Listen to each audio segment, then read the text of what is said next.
La plupart des hommes sont coincés dans un jeu qu'ils n'ont jamais choisi.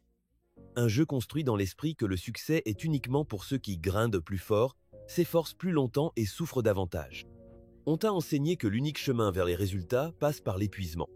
Et donc, tu t'es battu pour ça. Tu travailles plus d'heures, prends plus de responsabilités, dis oui à tout, et finis avec presque rien à montrer pour ça. Tu vois, le monde ne récompense pas l'effort, il récompense les résultats. Et les résultats ne viennent pas du fait de tout faire, ils viennent du fait de faire les choses justes. Mais voici le problème. Personne ne te dit quelles sont les bonnes choses. Ni ton patron, ni l'école, ni tes amis, ni même ta famille. Alors tu te trompes. En faisant plus, en voulant plaire à tout le monde, en cochant les cases, en restant occupé et en t'éteignant silencieusement. C'est pour ça que je dis que le jeu est truqué. Parce que les hommes qui gagnent, les hommes qui sont au sommet, ne jouent pas comme les masses. Ils ne perdent pas de temps à courir dans tous les sens. Ils savent comment séparer le bruit du signal. Ils comprennent que tout n'a pas d'importance. En fait, la plupart des choses ne comptent pas. Et c'est là qu'entre en jeu la règle 80-20. Ce n'est pas seulement une astuce de productivité. C'est une nouvelle façon de penser. Une pensée qui coupe les chaînes et vous redonne le pouvoir sur votre temps, votre énergie, votre argent et votre avenir. Donc, si vous vous demandez pourquoi vos efforts ne produisent pas la vie que vous voulez, c'est pour cela. Parce que vous jouez à un jeu qui récompense la précision, pas la pression. La stratégie, pas la précipitation.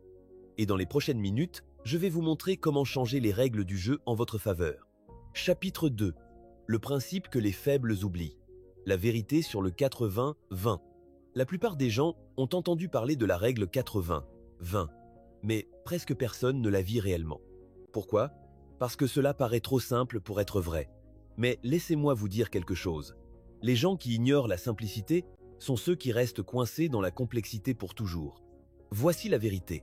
La règle 80-20, aussi connue sous le nom de principe de Pareto, dit que 80% de vos résultats proviennent de seulement 20% de vos efforts. En d'autres termes, une petite partie de ce que vous faites produit la majorité de ce que vous obtenez. Et ce principe est partout. 80% de votre revenu provient probablement de 20% de votre travail. 80% de votre stress provient probablement de 20% des personnes avec qui vous traitez. 80% de vos résultats physiques proviennent de 20% de vos habitudes. 80% de votre paix intérieure provient de 20% de vos choix quotidiens. Ce n'est pas une théorie, c'est un modèle de vie. Mais voici le rebondissement. Les faibles l'ignorent. Ils continuent à tout faire. Ils dispersent leur énergie. Ils poursuivent les distractions. Ils confondent mouvement et progrès. Et à la fin, ils se consument avec très peu à montrer. Les forts, les intelligents, les géants silencieux, eux, se concentrent sur les 20%. Ils trouvent ce qui compte vraiment et ils doublent la mise. Ils n'essaient pas de tout réparer. Ils se concentrent uniquement sur ce qui les fait avancer. Ils simplifient. Et dans cette simplicité, ils deviennent plus riches, plus sains et plus puissants, tandis que les autres se noient dans le bruit. Alors, laissez-moi vous poser la question. Savez-vous quels sont vos 20%? Parce que si vous ne le savez pas, alors il est temps d'arrêter tout et de les découvrir. Parce que rien ne changera tant que vous ne l'aurez pas fait. Chapitre 3. Appliquez le 80-20 dans la vie réelle. Maintenant, passons à la pratique. La règle 80-20 ne fonctionne que si elle est appliquée. La connaître ne changera pas votre vie. La vivre, oui. Commençons par votre entreprise ou votre carrière. Demandez-vous, quels 20% de vos clients, compétences ou actions génèrent 80% de vos revenus? Si vous êtes indépendant, quel produit ou service génère presque tout votre profit? Si vous êtes salarié, quelles sont les quelques tâches clés qui font avancer votre carrière? Celles que votre patron ou vos clients valorisent vraiment. Une fois que vous les identifiez, doublez-les. Éliminez ou déléguez les autres. Les réunions inutiles, le micromanagement, le travail peu valorisé.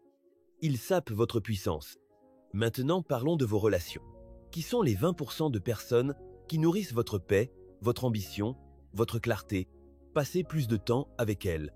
Qui sont les 20% qui créent 80% de votre stress, de vos doutes? Créez de la distance ou coupez-les. La vie est trop courte pour porter des poids morts. Parlons de votre corps et de votre santé. Vous n'avez pas besoin de 12 suppléments ou d'un entraînement de 90 minutes pour rester en forme. Peut-être que ce sont seulement 20 minutes de musculation et une réduction du sucre. Trouvez les habitudes à haute puissance, celles qui vous donnent des rendements énormes. Et maintenant, réfléchissez.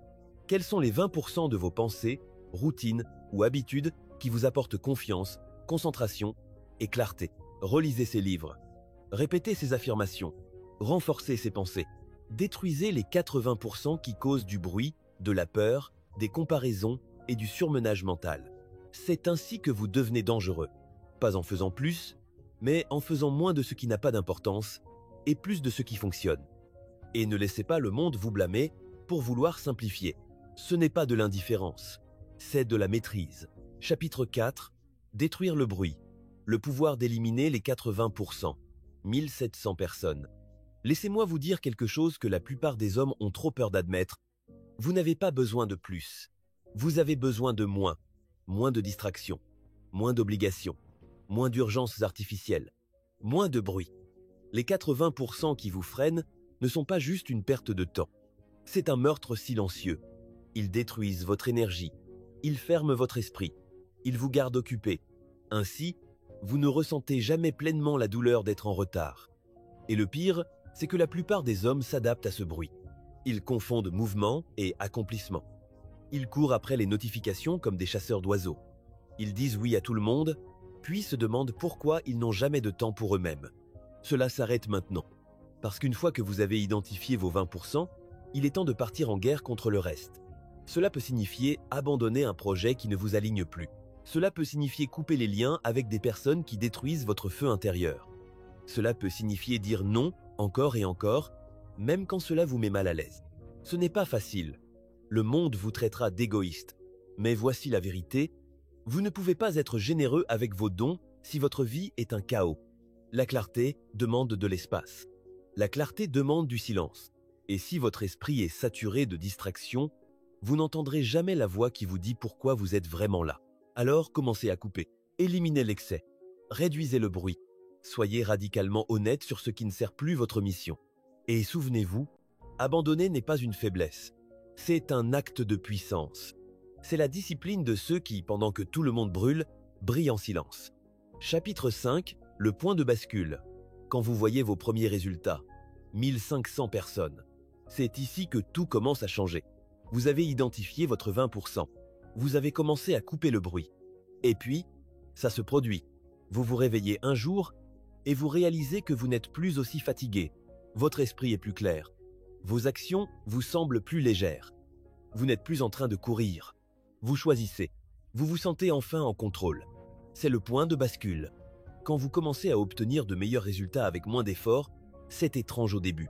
Vous ressentez presque de la culpabilité. Vous en faites moins, mais vous gagnez plus. Pendant que les autres s'épuisent à force de grinder, vous vous levez dans le calme, avec moins de mouvement, moins de douleur, moins de regrets. Ce n'est pas de la magie. C'est de l'alignement. Vos actions sont enfin connectées aux résultats. Votre temps est investi, pas gaspillé. Votre énergie n'est pas dispersée. Elle est ciblée comme un laser. Et voici la partie la plus puissante. Vous commencez à avoir confiance en vous à nouveau. Vous arrêtez de douter. Vous arrêtez de vous excuser de dire non. Vous arrêtez de chercher la validation de ceux qui n'ont jamais compris votre vision. À la place, vous commencez à voir la preuve que vous aviez raison depuis le début. Le succès ne vient pas du fait de tout faire. Il vient du fait de faire les bonnes choses, avec constance, clarté et conviction. Et une fois que vous ressentez ça, il n'y a plus de retour en arrière. Vous ne vous contenterez plus jamais d'une vie occupée mais vide. Vous voulez plus. Pas plus de tâches. Plus de liberté. Plus d'impact. Plus de paix. Chapitre 6. Le climax. Multipliez les profits, la paix et la liberté. 1800 personnes. C'est ici que tout converge. Vous avez simplifié. Vous vous êtes focalisé. Vous avez coupé ce qui ne servait pas. Et maintenant, vous commencez à multiplier. Pas seulement l'argent, mais la paix. Pas seulement la productivité, mais le but. Pas seulement le mouvement, mais le sens. Vous devenez ce que la plupart des hommes prétendent être. Calme, concentré, en contrôle, libre. Pendant que d'autres s'effondrent sous la charge du travail, vous vous réveillez dans le silence. Pendant qu'il s'écroule, vous construisez une vie de vraie puissance. Pas de bruit, pas de paillettes, mais de la substance. C'est ce qui se passe quand vous vivez selon la règle du 80-20.